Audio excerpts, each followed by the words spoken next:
नमस्कार दोस्तों, आप सभी का यूपीजी के अड्डा पर स्वागत है। मैं नरेंद्र मीना आज आपके लिए लेकर आया हूँ भारतीय संविधान के प्रमुख अनुच्छेद, जिन्हें हम इंग्लिश में आर्टिकल कहते हैं। तो दोस्तों, अगर ये वीडियो आपको पसंद आए तो प्लीज़ लाइक, शेयर और कमेंट करें, और हाँ, हमारे चैनल को सब्सक्राइब करना न भूलें। दोस्तों, हम बिना किसी देरी के वीडियो को शुरू करते हैं। तो दोस्तों, भारतीय संविधान का पहले अनुच्छेद में क्या है? तो दोस्तों, भारतीय संविधान का जो पहला अनुच्छेद है उसमें संघ का नाम और राज्य क्षेत्र के बारे में बताया गया है। और दोस्तों, अनुच्छेद 2 में क्या है? तो दोस्तों, भारतीय संविधान के अनुच्छेद 2 में नए राज्यों का प्रवेश या स्थापना।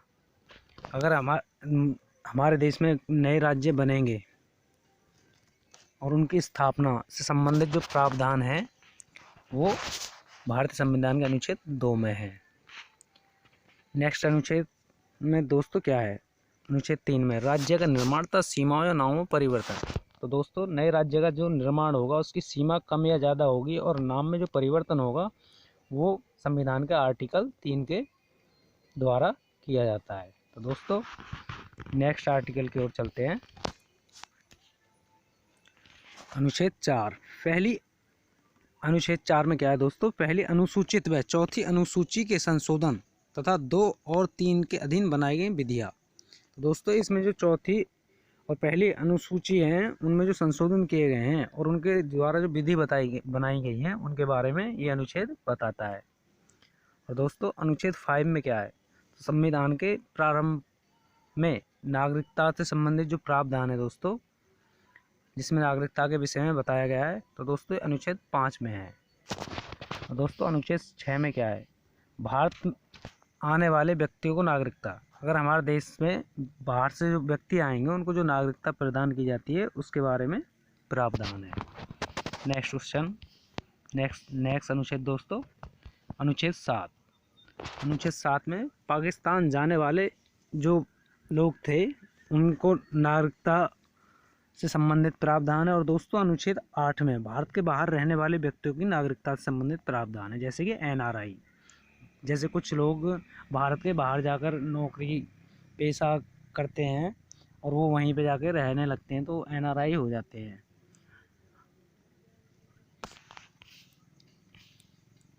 अनुच्छेद 9। तो दोस्तों, विदेशी राज्य की नागरिकता लेने पर नागरिकता का न होना। तो दोस्तों, अनुच्छेद 9 में यह बताया गया है कि यदि कोई नागरिक किसी अन्य देश की नागरिकता लेगा तो उसकी भारतीय नागरिकता समाप्त हो जाएगी। और अनुच्छेद 10 में क्या है दोस्तों? नागरिकता के अधिकारों का बना रहना। इसमें दोस्तों नागरिकता से संबंधित जो अधिकार हैं उनके बने रहने के विषय में बताया गया है। जैसे कि किसी की माता अगर भारतीय है और पिता विदेशी है तो उसके बच्चे को भारतीय नागरिकता आसानी से मिल जाएगी। इसी तरीक़ा से पिता भारतीय है, माता विदेशी है, तो पिता के आधार पर उसको भारतीय नागरिकता मिल जाएगी। इसके बारे में अनुच्छेद 10 में बताया जाता है। नेक्स्ट अनुच्छेद दोस्तों, संसद द्वारा नागरिकता के लिए कानून का विनियमन। तो दोस्तों, अनुच्छेद 11 में संसद द्वारा नागरिकता के लिए नए कानून में परिवर्तन किया गया है या किया जाता है, तो वो अनुच्छेद 11 के द्वारा किया जाएगा। अब दोस्तों, अनुच्छेद 12। तो इस अनुच्छेद 12 में राज्य की परिभाषा के विषय में बताया है। क्या है राज्य की परिभाषा? तो दोस्तों, एक राज्य होने के लिए सबसे पहले जनसंख्या, क्षेत्र और संप्रभुता और ये 5 चीज़ें चाहिए, जिनमें से 2 चीज़ें हम आपको बता देंगे आगे, जो राज्य की परिभाषा तय करते हैं। नेक्स्ट अनुच्छेद दोस्तों, मूल अधिकारों को असंगत या अल्पीकरण करना। तो दोस्तों, आर्टिकल 13 में मूल अधिकारों को असंगत या अल्पीकरण करने वाली विधियाँ हैं। मतलब मूल अधिकारों को आपातकाल में कई बार कम कर दिया जाता है, तो ये अनुच्छेद 13 में है। नेक्स्ट अनुच्छेद दोस्तों, अनुच्छेद 14, विधि के समक्ष समानता। तो दोस्तों, आर्टिकल 14 के तहत कानून के सामने सभी नागरिक समान हैं। अनुच्छेद 15। तो दोस्तों, अनुच्छेद 15 के अनुसार धर्म, जाति, लिंग पर भेद का प्रतिषेध। अनुच्छेद 15 के द्वारा हम किसी के साथ धर्म जाति के आधार पर भेदभाव नहीं कर सकते।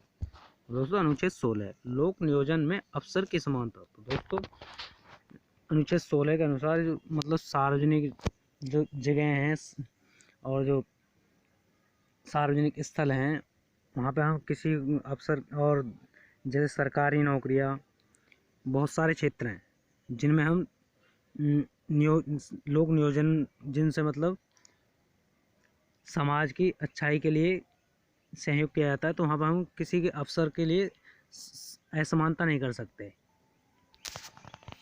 अनुच्छेद 17 दोस्तों अनुच्छेद 17 में दोस्तों अस्पृश्यता का अंत है। इसमें हम किसी के साथ काले गोरे या मतलब छुआछूत का प्रतिषेध करता है, अनुच्छेद 17 है। और दोस्तों अनुच्छेद 18 में क्या है, उपाधियों का अंत। दोस्तों जो पहले उपाधियाँ दी जाती थी हमारे देश में, हमारे देश को आज़ाद होने से पहले, अब ऐसी उपाधियाँ किसी को नहीं दी जाएंगी।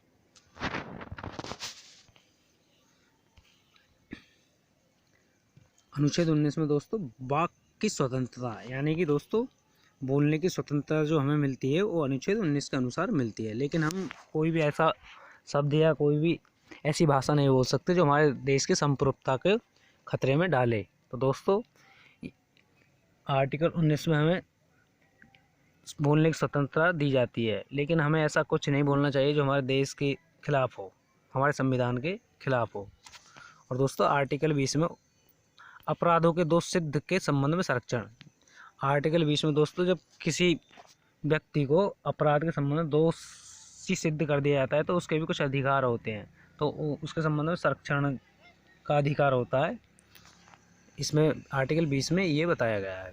तो दोस्तों अनुच्छेद 21 में क्या है, प्राण और दैहिक स्वतंत्रता। तो दोस्तों अनुच्छेद 21 में प्राण और दैहिक स्वतंत्रता की बात की गई है। और दोस्तों अनुच्छेद 21 क में क्या है, तो दोस्तों अनुच्छेद 21 में ही 21 क जोड़ा गया जिसमें 6 से 14 वर्ष के बच्चों को शिक्षा का अधिकार है।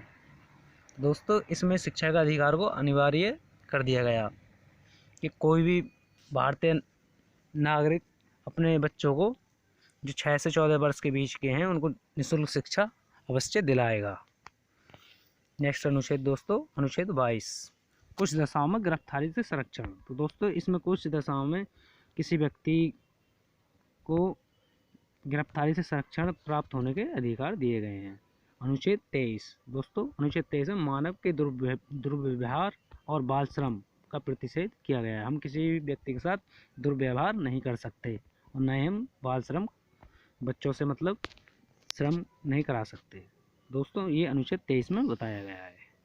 अनुच्छेद 24 तो दोस्तों अनुच्छेद 24 में क्या है, कारखानों में बालकों नियोजन का प्रतिशत। तो दोस्तों कारखानों में जो हम बच्चों को लगा देते हैं, छोटे छोटे बच्चों को, उनका मतलब प्रतिषेध है। हम मतलब 18 साल से पहले किसी बच्चे को मतलब ऐसी जगह पे नहीं लगा सकते जहाँ खतरा हो। अनुच्छेद 25 में दोस्तों धर्म का आचरण और प्रचार की स्वतंत्रता। अनुच्छेद 25 में दोस्तों हम अपने धर्म का प्रचार कर सकते हैं, ठीक है, और अपने मतलब धर्म के अनुसार पूजा पाठ वगैरह जो हम करते हैं इन सबकी स्वतंत्रता दी गई है।